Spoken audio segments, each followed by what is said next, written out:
আল্লাহ রাব্বুল আলামিন বলেন,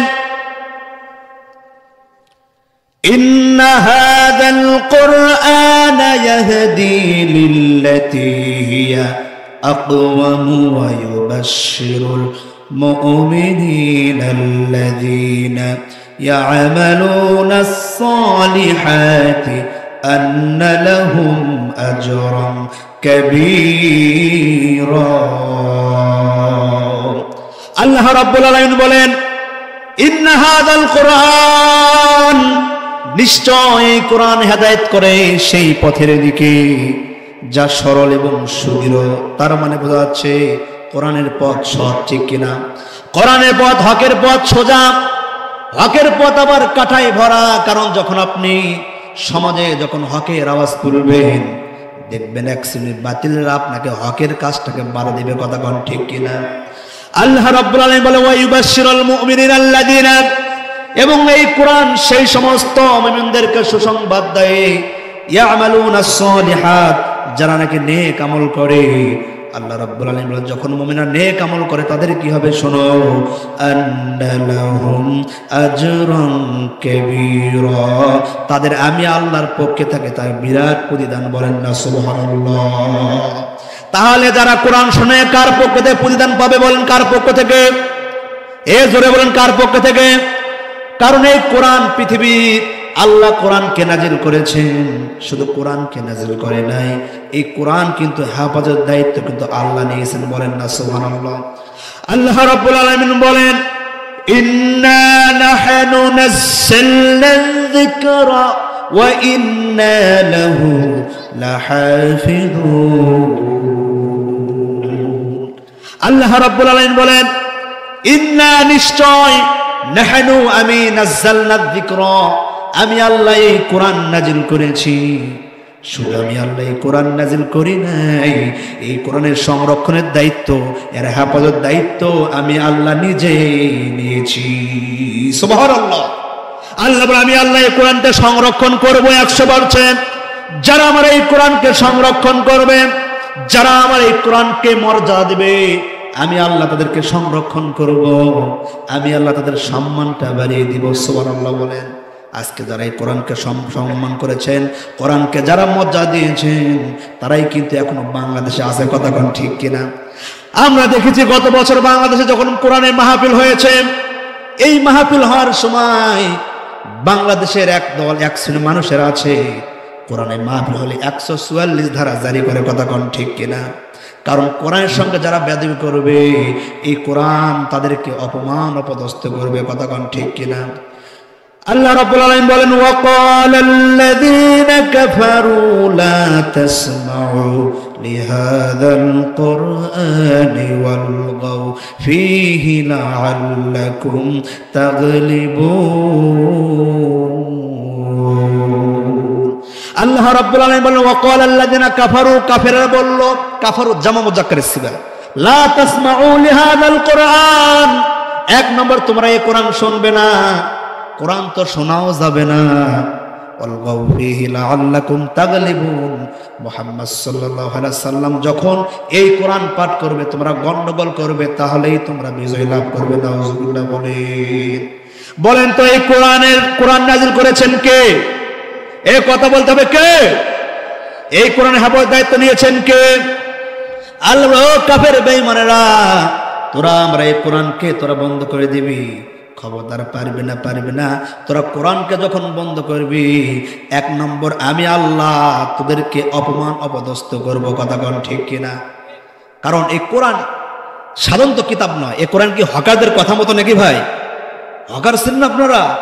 আপনাদের শিবগঞ্জ বাজারে যাবেন, যে দেখবেন যে যারা হকার ঔষধ বেচে, বলে আমার ওস্তাদে এমন একটা ঔষধ আছে, যারা বসলে উঠতে পারে না, উঠলে বসতে পারে না, মাজা একাত থেকে ওকাত করতে পারে না, আসেন এক ডোজেই কাম হবে।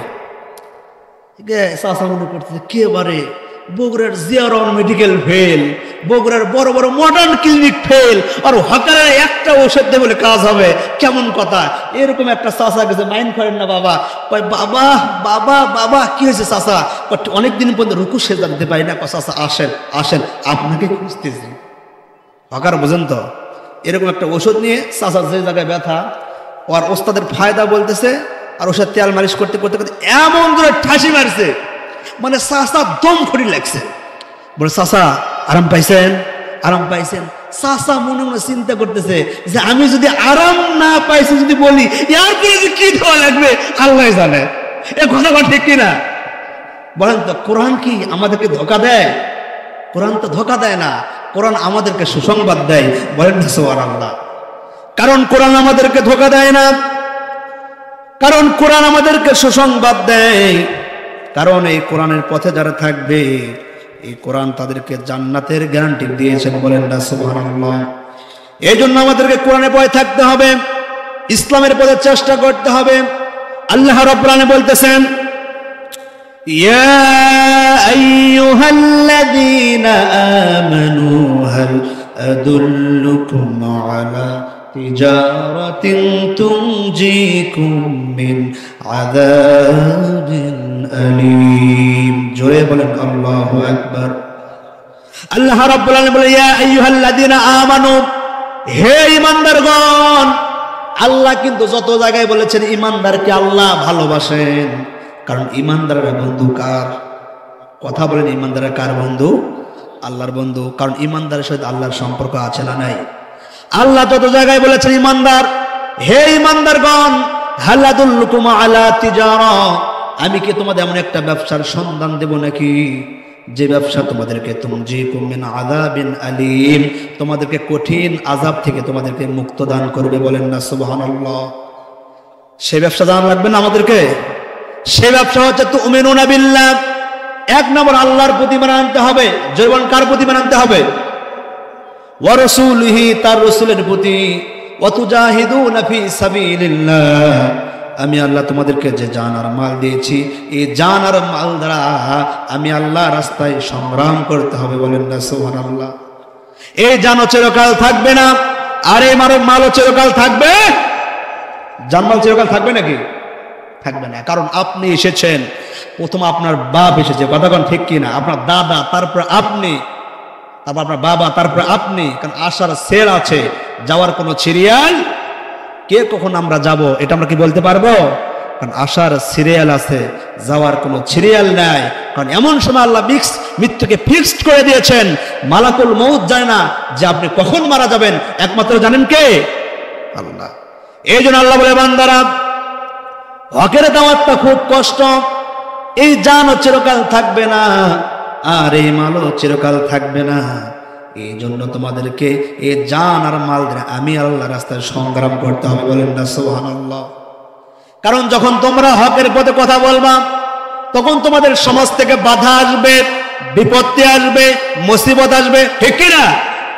আল্লাহ বলেন যতই বাধা আসুক না কেন, বিপত্তি মুসিবত আসুক না কেন, ওয়া কানা হাক্কান আলাইনা নাসরুল মুমিনিন। আল্লাহু আকবার। আল্লাহ বলে যতই বিপদ আসুক না কেন, বাধা আসুক না কেন, আমি আল্লাহ আমার মুমিন বান্দাদেরকে আমি আল্লাহ সাহায্য করার জন্য ওয়াজিব হয়ে যাই। বলেন না সুবহানাল্লাহ। তাহলে মুমিনদের বান্দাদেরকে সাহায্য করেন কে? জোরে বলেন কে? এই জন্য জিহ্বায় যখন আপনি আল্লাহর নাম নেবে, জিহ্বায় কখনো ভুল হবে না। এই জন্য সবসময় জিহ্বায় আল্লাহর নাম নিতে হবে। ক্বালা লা তাযুলু লিসানুকা রাতবাম মিন যিকরিল্লাহ। আল্লাহ রাসূল বলেছেন যে তুমি তোমার আল্লাহর জিকিরে তোমার জিহ্বাকে আল্লাহর জিকির বসায় ভিজায় ফেলো। সুবহানাল্লাহ। এই জিহ্বায় যখন আপনি আল্লাহর জিকির করবেন, এই জিহ্বায় যিনি ভালো রাখবেন তিনি কে?